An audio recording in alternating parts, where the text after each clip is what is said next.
Okay, excuse me, good morning everyone. My name is Mark Menser. I am the chair for the Symposium and want to welcome you this morning to this breakfast symposia.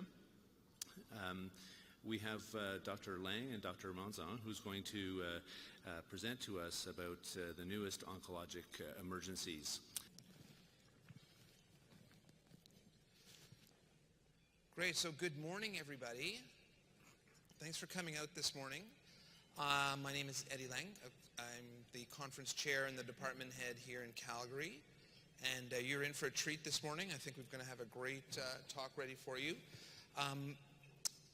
We are going to talk about the newest oncological emergency. And as some of you, I think, are witnessing, the landscape of cancer treatment is changing. It's for many cancers, it's becoming more of a chronic disease. And you're going to hear about an important new class of therapies that are landing patients in our emergency department with the need for some astute assessment and some maybe non-traditional management approaches. So these immune checkpoint inhibitors are the focus of our presentation today.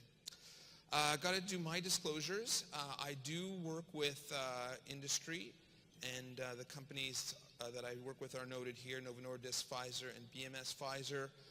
Since 2013, however, I do not accept any honoraria personally and direct everything either to to our Calgary Health Trust Research Fund to support trainees, or the Emergency Medicine Advancement Fund here at CAEP, which is so important to launching careers in our specialty.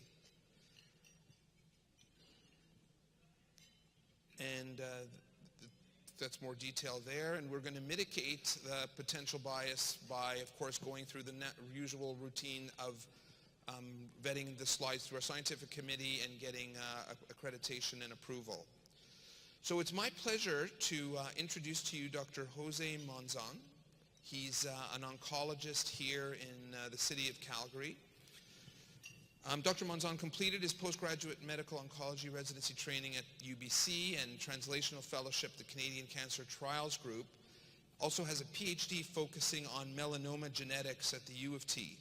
And his current research interests include pharmacogenetics and clinical trials in cutaneous and gastrointestinal malignancies. Just before we welcome him with a round of applause, just want to say a couple of things.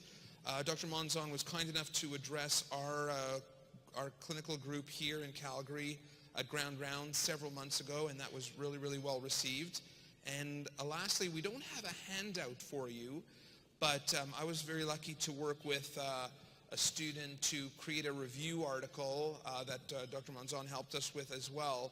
And if you were to Google 3 words, Cureus, C-U-R-E-U-S, so not spelt the normal way, but C-U-R-E-U-S, that's the journal, Simmons, S-I-M-M-O-N-S, and then my last name, Lang, you'll get a full text free access article with some great tables and graphics that helps to provide an overview of this topic. So without any further ado, please join me in welcoming Dr. Monzon to our morning symposium.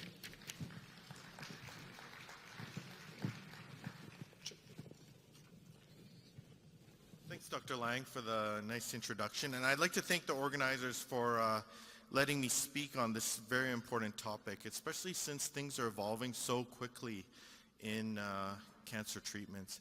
And you know, although I treat melanoma and gastrointestinal malignancies, these drugs that I'm going to be talking about are actually being applied to a whole slew of different cancers, and even the more popular ones. So they are definitely going to be you're going to be seeing patients that are affected by these drugs and dealing with the adverse events that we see with these treatments. So I'll first start off with my financial disclosures. Obviously, I have advisory boards and speaker bureau honoraria through BMS and Merck, and also grants through Merck. I have consulting fees as well through a variety of pharma. And then no patents, and I had a travel educational grant through Amgen. These are my other disclosures. And then in terms of mitigating potential bias, I won't be recommending certain these new immunotherapy drugs. I won't be recommending them in terms of treatments, because we're here to just talk about how we manage their potential side effects. And all of this talk is purely for educational purposes. So I like to start off with a question usually, and I think we're a small enough crowd that we can actually vote by a show of hands. So this is a bit of a rhetorical question. So who here thinks that cancer is contagious? Just by a show of hands. Anyone? Any takers? Have very few takers. So I have another hypothetical scenario. Let's say we had some tumors, tumor cell lines growing in a Petri dish, and we injected it into a healthy individual. Do you think that it would grow or not? Again, another show of hands. Any takers? One, very rare, a couple down at that table. And then, would it matter if they were healthy versus a cancer patient if we injected these cancer cells or cancer cell lines into a healthy patient versus a cancer patient? You know, I said this was a hypothetical scenario. It's actually not a hypothetical scenario. They've actually done this experiment. It was published in Science in 1957. So what you can see here is that these are the cell lines. I'm going to focus on the left here, I don't know. But on the left column is the name of the cell lines. And then you can see that in cancer patients, when they injected them, they stayed viable, these tumors, for over 2 months in some patients, 77 days, 57 days, 60 days in the cancer patients.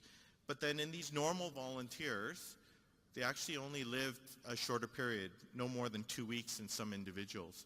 And by normal volunteers, these were actually inmates at their local jail. And this was, like I said, in the 1950s. So I have another question for you. If you had an actual tumor, could you actually transplant that from a cancer patient to a healthy patient? By show of hands, what do people think now that I've presented this cell line data? Yeah, well, the vast majority of people should now probably put their hands up, because again, there's been case reports of this happening. So the one on the bottom was published in the New England Journal of Medicine not too far ago, or not too long ago, 1996. And it was a surgeon that was cutting out a patient's sarcoma.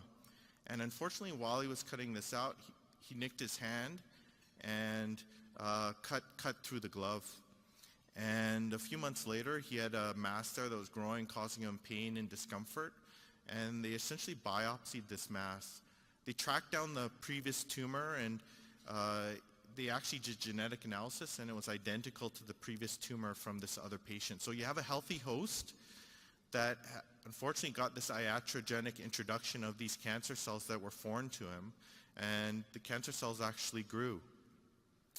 And then on the top case, there's another interesting case report of a mother that wanted to help out her daughter who was dying of metastatic melanoma. And these scientists at NIH actually took some of the tumor from the daughter and transplanted it into the rectus abdominis muscle of the mother in hopes of generating antibodies or an immune response, and then ultimately harvesting that immunogenic sera and putting it back into the daughter in hopes of helping her treat her cancer. Ultimately, a month after the transplant of that melanoma tumor into the mother, a month later, the mother was having so much pain that they went in and cut out the tumor, and there were viable cancer cells there and cancer tumor. And then literally, probably around 10 months, as far as my recollection goes from this case report, both the daughter died of metastatic disease and the mother was diagnosed with metastatic melanoma. And so again, it speaks to the fact that we have this sort of notion that our immune system can actually take care of fighting malignancy if we were ever exposed to a foreign cancer. But in these scenarios, for whatever reason, either the host was deficient in terms of their immune response, or the cancer found ways around the host's immune response, are the likely scenarios as to why these cancers were able to thrive in these unique or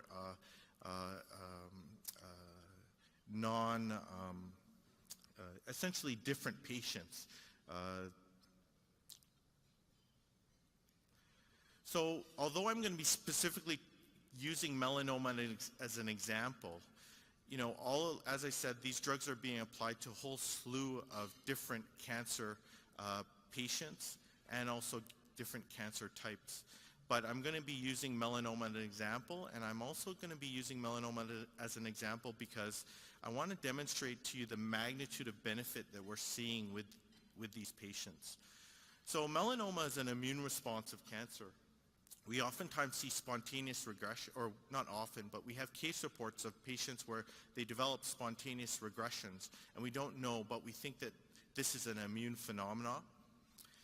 There's a higher incidence of melanoma in immune-compromised or immune-suppressed patients.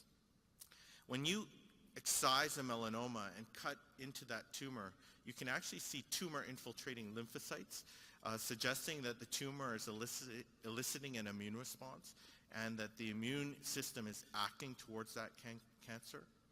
Melanoma exhibits cellular properties that can be explained by immune selection.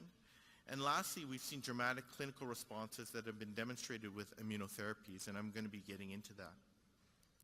Some of the theories as to why melanoma is so immunogenic is because it harbors one of the highest mutation rates of all the cancers.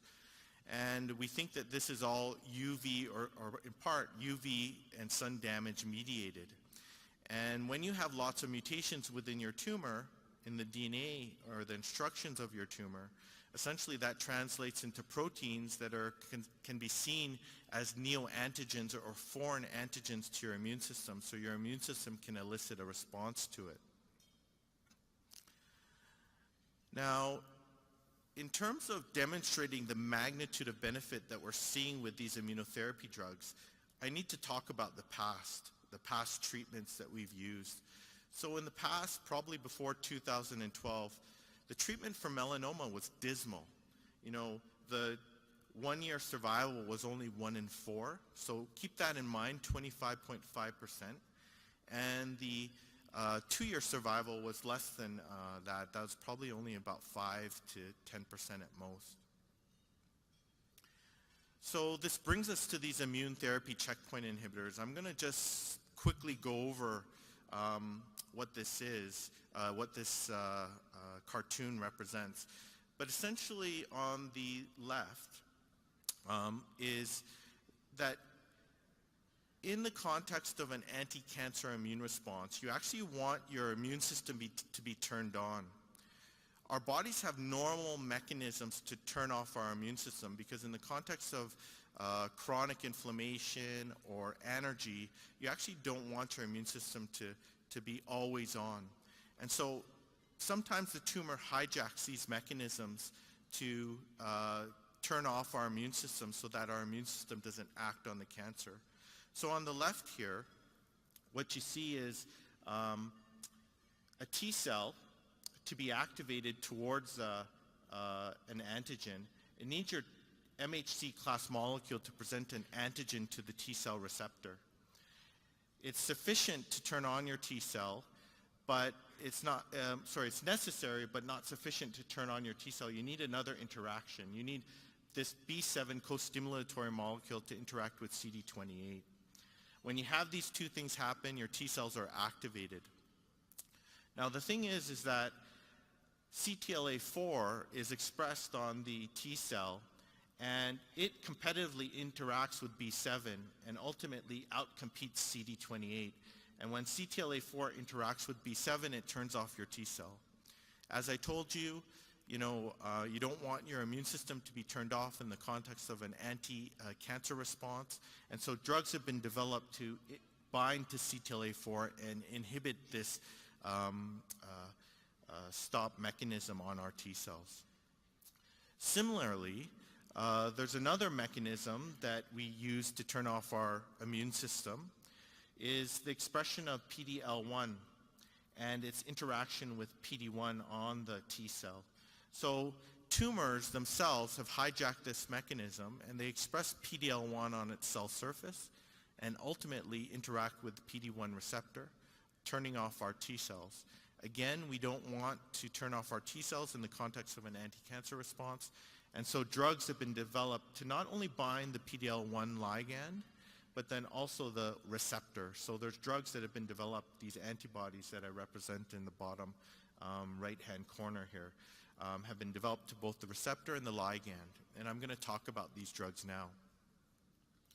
So this is one of the examples that I mentioned. This is a combined immunotherapy regimen of nivolumab and ipilimumab of monotherapy in untreated melanoma.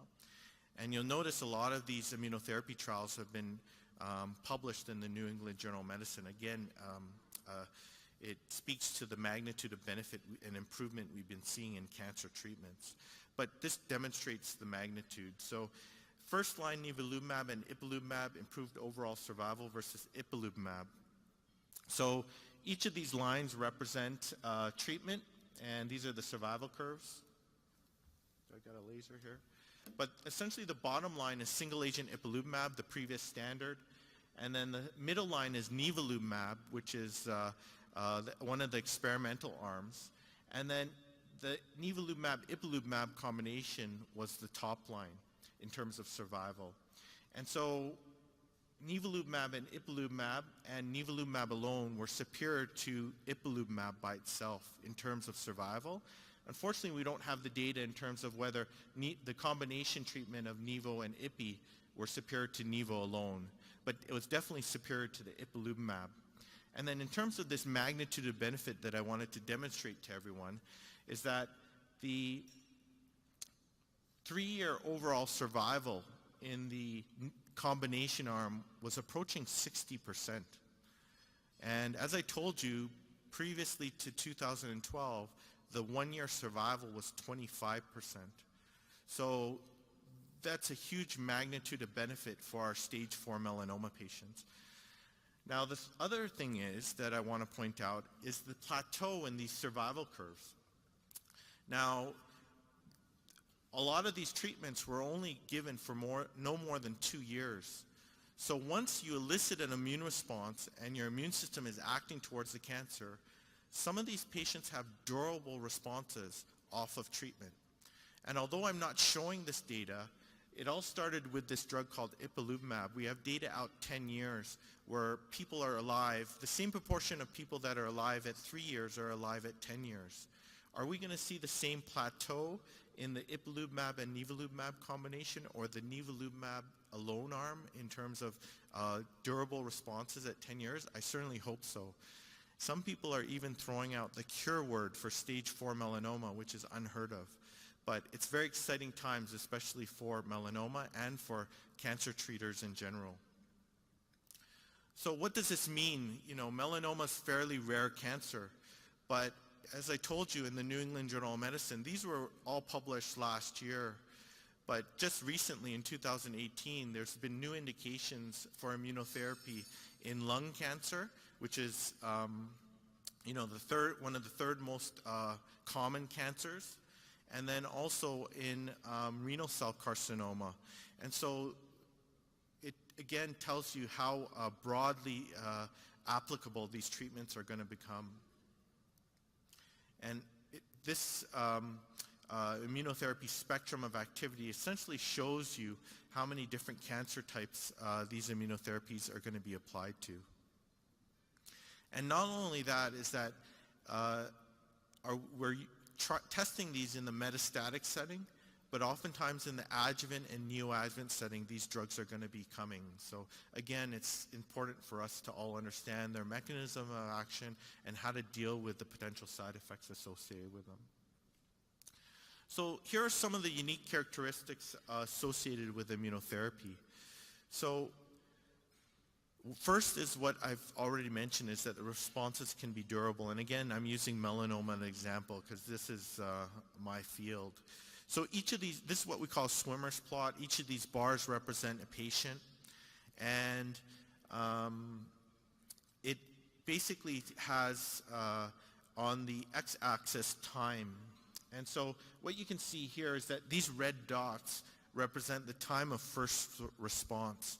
So more often than not, patients have a quick response to the treatment, usually within the first 6 weeks, and usually within the first 3 months of treatment.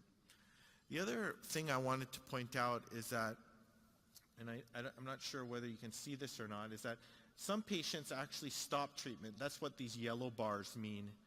And if you stop treatment, there are some patients that ultimately develop a response despite stopping treatment. So they have a toxicity, and for whatever reason, it's not tolerable, and they stop the treatment.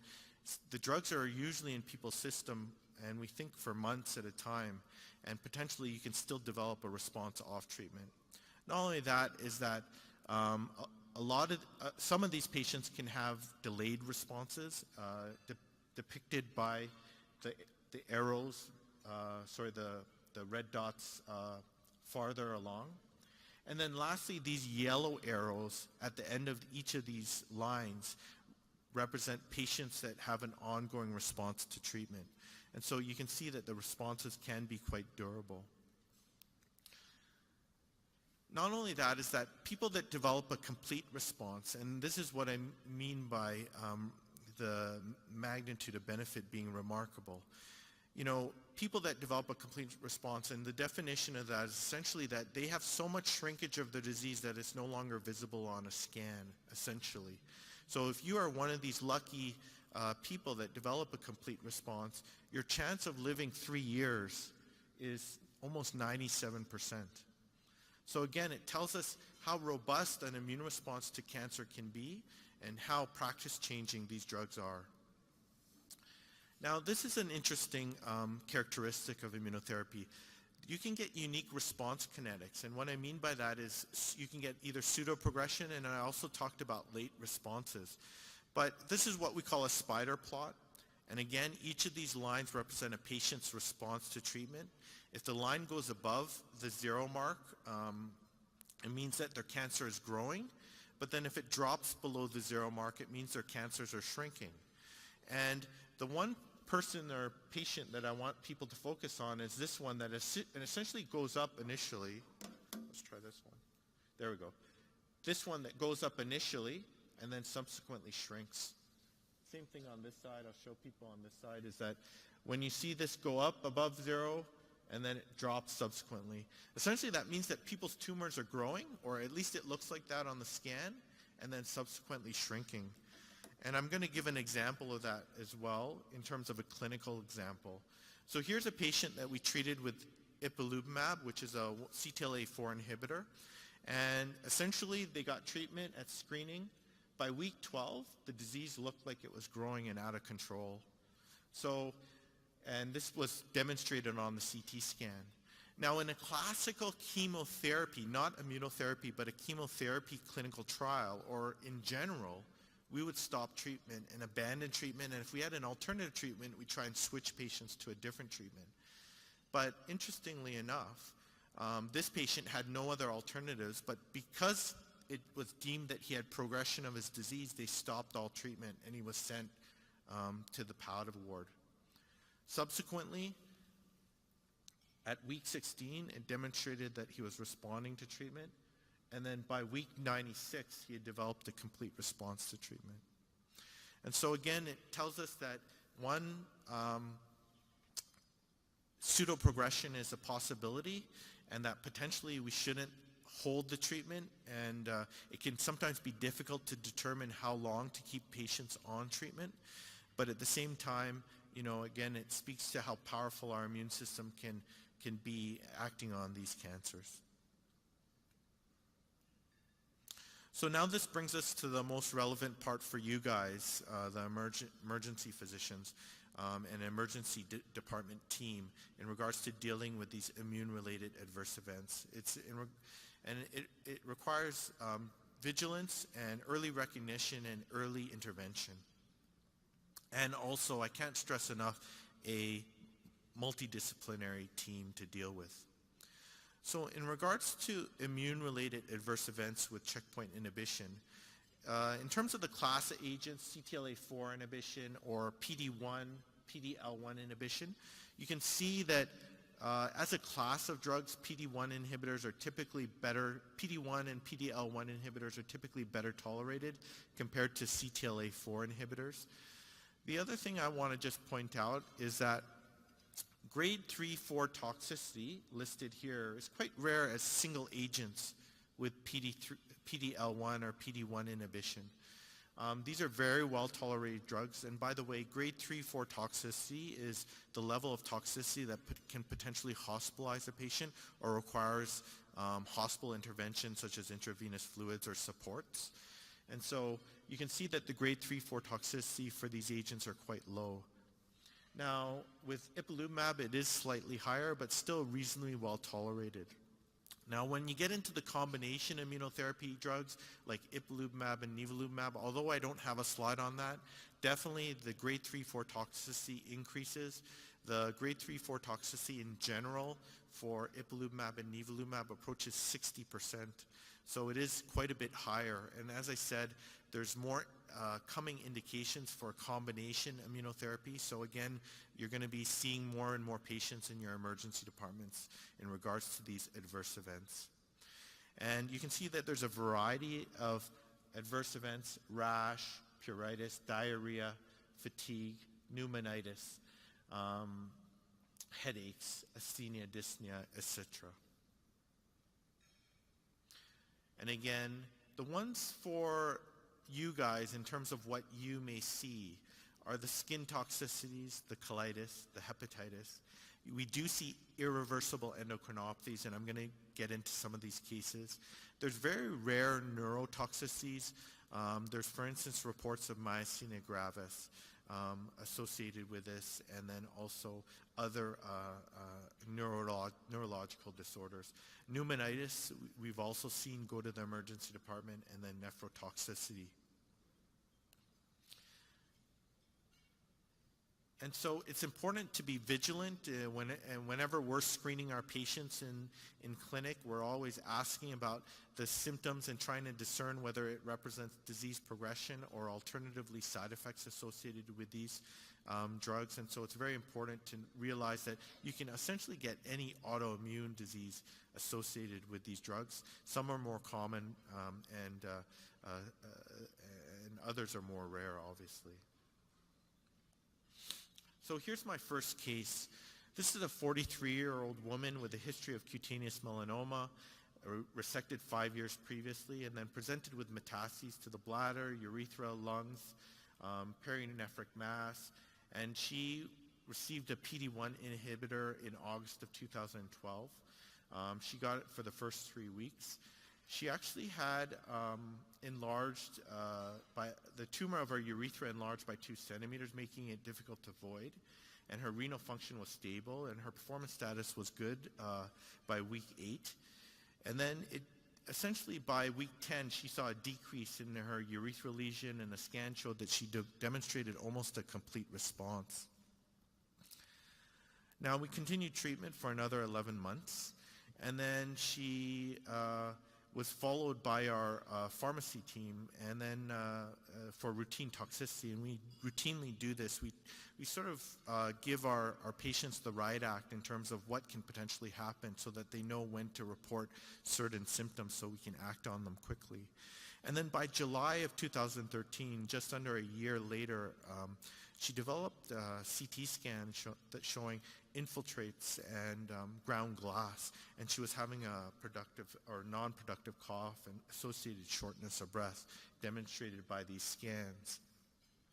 Essentially, the treatment or workup for this is that, we need to do an infectious workup, and then also because she's on immunotherapy, we put them on prednisone or high-dose steroids, intravenous steroids right away.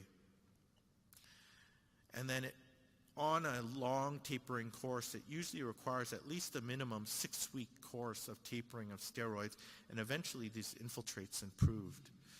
The other thing about this is that what we have to realize is that sometimes these infiltrates can actually recur even after the taper. And I've had some patients go on 3 long tapers of over 6 weeks, and that patient is actually on a 5-month taper now that we're trying to get this pneumonitis to resolve. And just an anecdote, when we were first treating these patients with PD-1 inhibition, I did have a patient, for instance, go to the emergency. They told their emergency physician that they were on chemotherapy, although it was truly an immunotherapy. And the chest x-ray showed that they were in heart failure, and they were sent to the cardiology ward because they had a mild bump in their troponin. And then I realized that the patient didn't show up to their clinic visit 2 days later, and then I realized they were in hospital. And I talked to the cardiologist, and they said, you know what, despite our diuresis, the shortness of breath and oxygen requirements hasn't been getting better. I immediately took the patient over, and within 2 days of starting the IV high-dose steroids, it actually got better quite quickly. So the key for us is to, again, recognize that these things can happen. Early implementation by steroids, and also workup for other causes is very appropriate. So, working up for heart failure, pneumonia, and things like that, and cultures is very appropriate in patients that we just don't know exactly what's going on. But we have to keep that adverse events associated with immune therapy as a very possible etiology. So in terms of their management algorithms, and I can provide these, and also there's a lot of guidelines out there that are available, and we were thinking of even coming up with guidelines that we can post in our local emergency departments in terms of how to manage the pneumonitis, for instance. If it's grade 1, it's usually asymptomatic. If it's grade 2, it's mild to moderate new symptoms. We usually hold the treatment at that time. If you develop grade 3 or 4, which usually is severe symptoms that require hospitalization and oxygen supplementation, we have to discontinue their treatment. And then again, it requires high-dose IV steroids, usually the equivalent of 1 to 2 milligrams of prednisone daily. So the next case that I want to present is a case of hypophysitis. And this again was a 55-year-old gentleman with stage 4 melanoma who had progressed on targeted treatment, and he started another PD-1 inhibitor called nivolumab in 2017. And after 6 cycles, he presented with a severe headache, severe nausea, vomiting, and profound fatigue. And I didn't say this, but he also had low blood pressure, and he presented to the emergency department. You can see here that his cortisol is quite low at 80, and he also had some mild electrolyte abnormalities. Because of the low cortisol, we know that, again, we can develop irreversible endocrinopathies due to these immune therapies. We started him on 60 milligrams of prednisone daily, and the patient basically, oftentimes with the secondary adrenal insufficiency or the hypophysitis, people make a marked recovery. Literally within days, they feel better. And this MRI just represents what can happen. You get essentially inflammation of your pituitary gland, and essentially the immune system is attacking our hormone-producing glands like the pituitary, causing it to not produce the hormones we require. Unfortunately, these are typically irreversible. I've yet to have any patient have a reversible endocrinopathy. One of my colleagues did have one case of a reversible hypophysitis, but unfortunately I've yet to see that. I think it's extremely rare. I've seen also cases of hypo and hyperthyroidism. I've yet to have a case present to the emergency department that way, but usually we're checking these thyroid indices quite regularly. But having said that, these drugs are going to be used in community oncology clinics, and so I know that there's a lot of community emergency physician and department staff here, and eventually you'll be seeing hypo and hyperthyroidism presenting to your emergency department. Again, as I mentioned, you can get primary and secondary adrenal insufficiency. And interestingly, the reports of type 1 diabetes occurring with these drugs where your immune system attacks your islet cells of your pancreas, causing type 1 diabetes is reported at 1 in 2,000 to 1 in 10,000. But here in Calgary alone, we've already seen 3 cases, and one of my patients actually presented to the emergency department with DKA. And it's treated exactly the same way as you would typically treat a diabetic ketoacidosis. The next topic, adverse event that I want to talk to you about is colitis. And you'll see a general theme here that if it's grade 1 in nature, usually we treat supportively, usually with IV fluids and some type of adjunct medication, in this case Imodium, for instance. But once it becomes grade 2, 3, or 4, we have to hold treatment, and of course we do an infectious workup. I oftentimes get a C. diff, a culture stool and sensitivity. Sometimes when patients are hospitalized, we'll also require GI to be involved to do a scope. But essentially what it requires is high-dose steroids. I don't wait for the cultures to return before I start the high-dose steroids. Sometimes I do combine antibiotics with the high-dose steroids because there have been some rare reports of bowel perforation associated with this as well. And so, as I mentioned previously, the appropriate workup is to get have a broad differential, include the fact that it could be from this immune-related toxicities, and then implement high-dose steroids at that time, and also follow up with cultures, sometimes combining with antibiotics. There are often times where we'll get our GI colleagues involved as well. Now, in terms of the grade 3 and 4 colitis, in protracted cases where the steroids don't seem to help within 1 to 2 weeks, sometimes we're incorporating a different immunosuppressive drugs such as infliximab. And infliximab is a very expensive drug, but we do use it infrequently to control people's colitis. In the last essentially 5 years, I've used it probably about twice. Now, again, with these drugs coming to our healthcare system, it does, I just want to mention this, we have to be fiscally responsible. And although all of these drugs are coming, it does put a burden to our healthcare system. You can see that the prolongation in life, the magnitude of benefit is significant, but at the same time, we're going to need to balance trying to be fiscally responsible, dealing with these immune-related adverse events, and treating our patients to prolong their survival. So again, it's a challenge for our payer system in the future.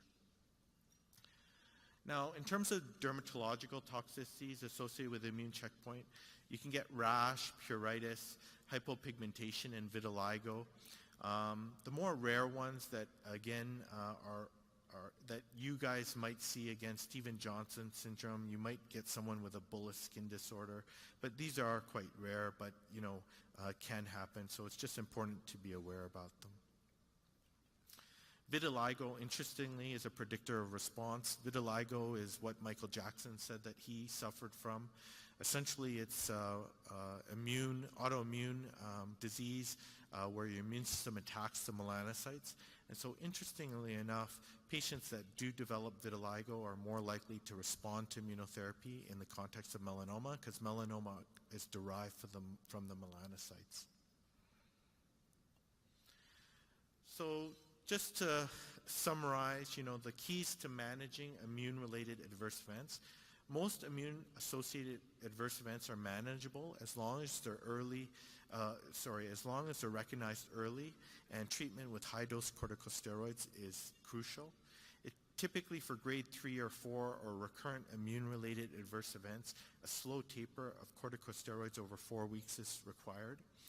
Optimal management of immune-related adverse events should involve a multidisciplinary care team.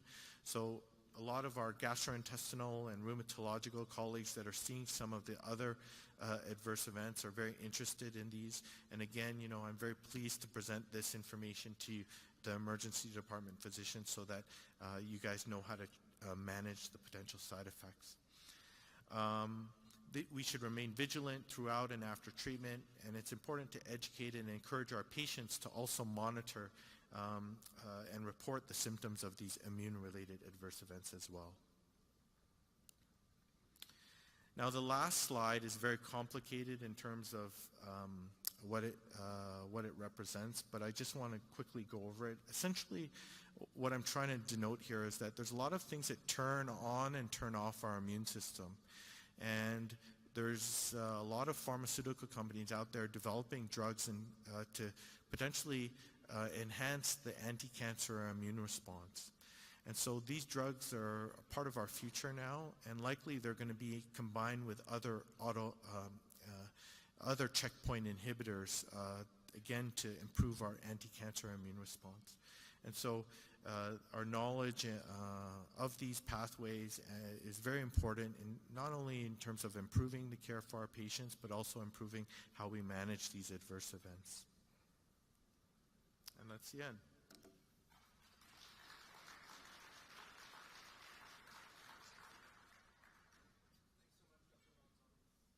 A fascinating this presentation, and you know, I don't know if things are different in Alberta, but we're certainly seeing some of these patients coming into our emergency department, especially at the Foothills Hospital, with complications.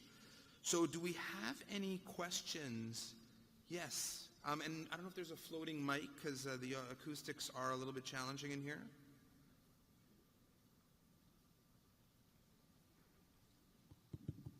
You mentioned that they still have that response, like they've got a sort of learned response, which allows them to have the prolonged survival time that you were talking about. The case of the pneumonitis that you mentioned, does that only happen whilst they're on therapy, or can they get that due to that prolonged immune response after they've stopped therapy? Yeah, it's a great question. You know, it actually can occur off treatment, and it's a bit unpredictable about when it can happen. And so the thing is, although we say off treatment, interestingly, we've debated about this, about how quickly these drugs are metabolized out of our system. You know, the half-life is about 2 weeks, and sometimes longer for some of these drugs, and usually takes months, if they were to follow first-order kinetics in terms of metabolism, usually it would be removed from our system within a few months, but we actually aren't clear how long these drugs are in our system. So it can occur several months even off treatment. I've seen cases. But the highest risk period is closer to treatment. Yes, definitely. Okay. Is that okay? Yeah. We're going to flip over to the other microphone. Hi, I'm Mark Reardon from Ottawa.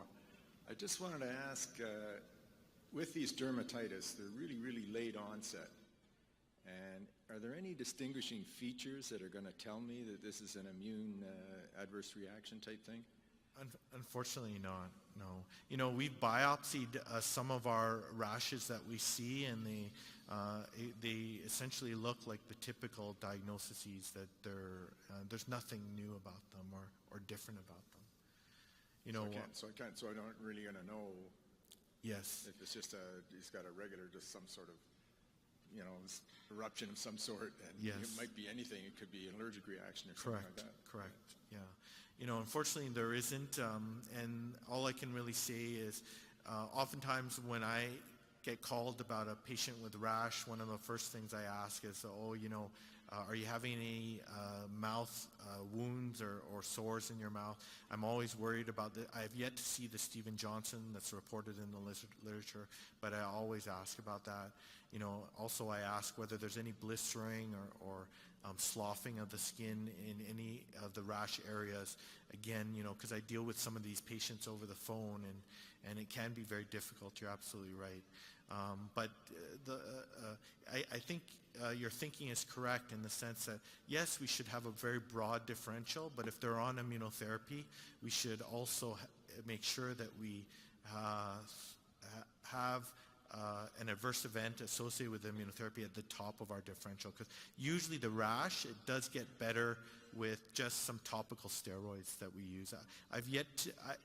Actually, that's not true. I had one case where I've given oral steroids to help control the pruritus and rash.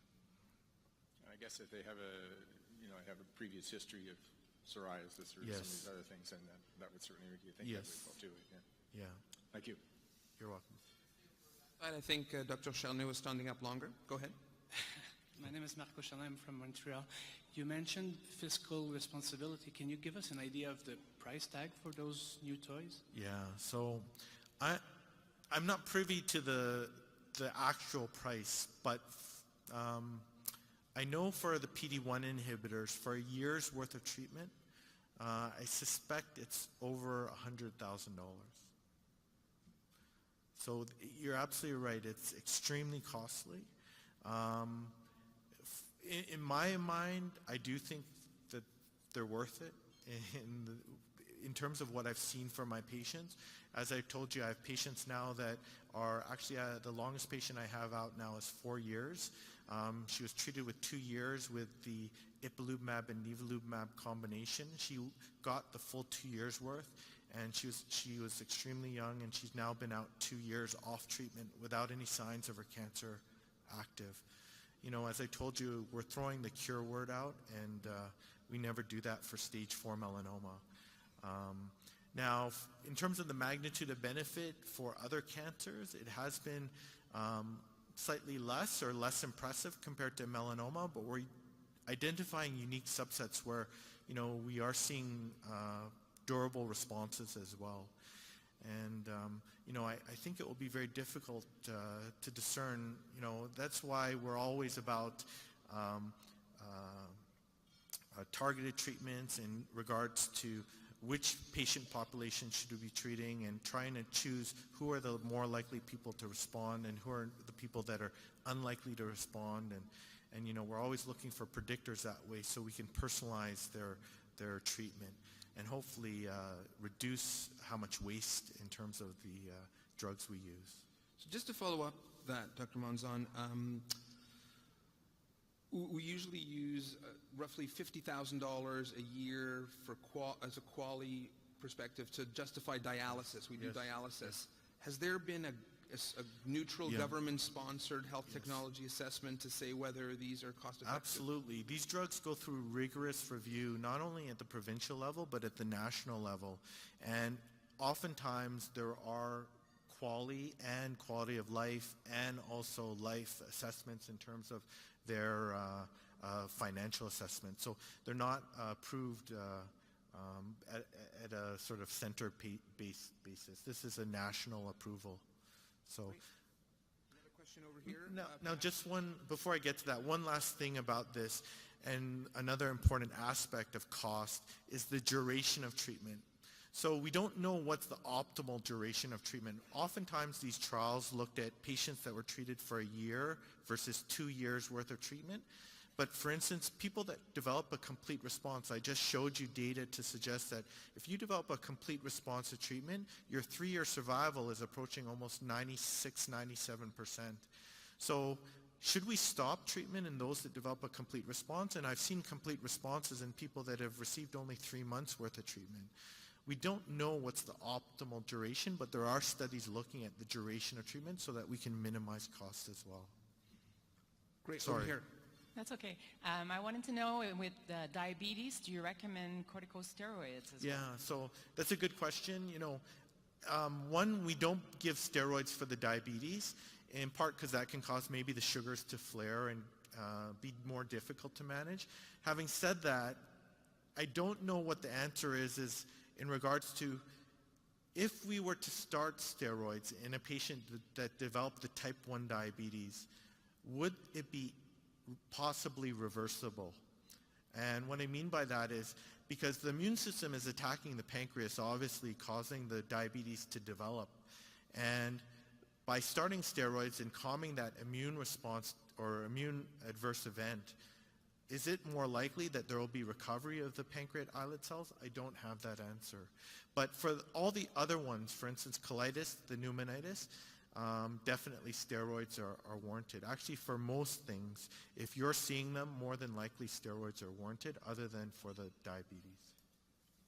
So I thought we had a question here, but just to follow up on that, Dr. Monzon, so say 100 patients come in with pneumonitis who have recently or are currently on these drugs, and I appreciate the importance of early identification and early steroids, but can you distinguish between infectious and non-infectious, or are essentially all of these patients going to be getting both steroids and an antibiotic? Yeah, unfortunately there's no distinguishing factors on a CT scan or blood work as of yet. Definitely, I've had most of my patients that come in with the colitis or the pneumonitis, they're oftentimes on antibiotics as well. But more often than not, those cultures come back. Actually, I've seen a couple with C. diff concurrently with the ipilimumab, oddly enough. And so the flagyl is very appropriate in that setting. And just sort of to frame this for us, do you think it's reasonable for an emergency physician to initiate high-dose steroids in a suspected IRAE without consulting the oncology team? I think it's definitely reasonable if it's high on your suspicion. One of my colleagues often says a patient shouldn't pass away without a dose of high-dose steroids if we're trying to resuscitate them. But our colleagues are on call, and that's what I like about the system that we've implemented. There's always a lot of interest from our supporting teams, and so that's why these talks are so crucial. And so we have a 24-hour oncologist on call all the time, and they are very aware of the potential toxicities. And so it's very important that you communicate that with us. But at the same time, I can see that when these drugs become more available in the community, I can't see how high-dose steroids in a patient that's on immunotherapy, especially if they're in a dire situation, I think it would be reasonable to start it and then subsequently contact the oncologist the next day sort of thing. But I think it's reasonable if you have access to them to call them, especially if you're worried about this. But still, if you take an overall perspective, most patients are still largely being treated with the typical cytotoxic chemotherapeutic agents. So the question is, what's the likelihood, especially if we're in a smaller community, a regional center, that the oncologist on call or even the internist on call will be sufficiently aware of these drugs and their side effects to guide us on management? Yeah, there's no doubt. Yes, that's why these talks and these discussions are so important. And so it's about getting the word out that these drugs are coming. They are going to become more common. And having said that, there's wonderful websites out there in terms of managing these toxicities. I wish I actually put up a slide on resources of where to go, but I can get them to you, Dr. Lang, and then maybe you can disseminate them. But there are definitely websites on how to manage these immune-related toxicities. But essentially, what it is early recognition and at least entertaining that it's possible as a diagnosis, and then consulting the supporting team, oncology team whenever available, and then always thinking about steroids in the back of your mind if you have it on your differential. A couple of days ago, we had a symposium on hemophilia, and one of the take-homes was that often these, because they're uncommon, the trouble they get into, they walk around with these cards that help raise our awareness about the potential side effects. Is that coming? Or? Yeah, I think that's a great idea. Initially, one of our pharma sponsors actually had a medic alert type bracelet and actually had a number and a website as to where they could access the information. For some reason, it just it fall into the wayside, but I think that's a great idea. And same thing, I think you had mentioned previously at one of our previous talks, potentially getting up signage in the emergency department about how to or an deal order with. set. Yes, yeah. Great. Any other questions from the audience?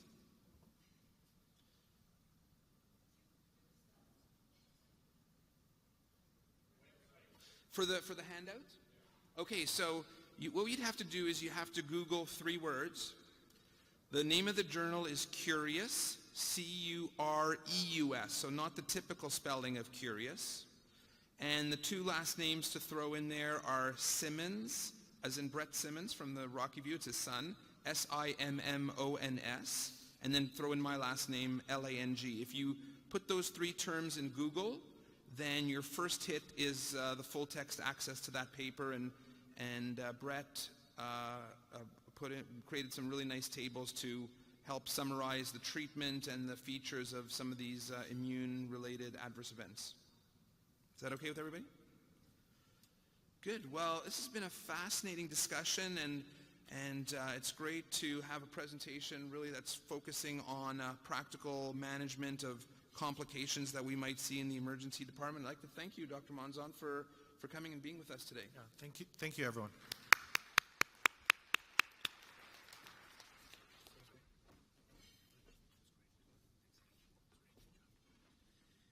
All right. So again, thank you to Dr. Lang and Dr. Monzon. That was excellent and great discussion. Thank you for your questions.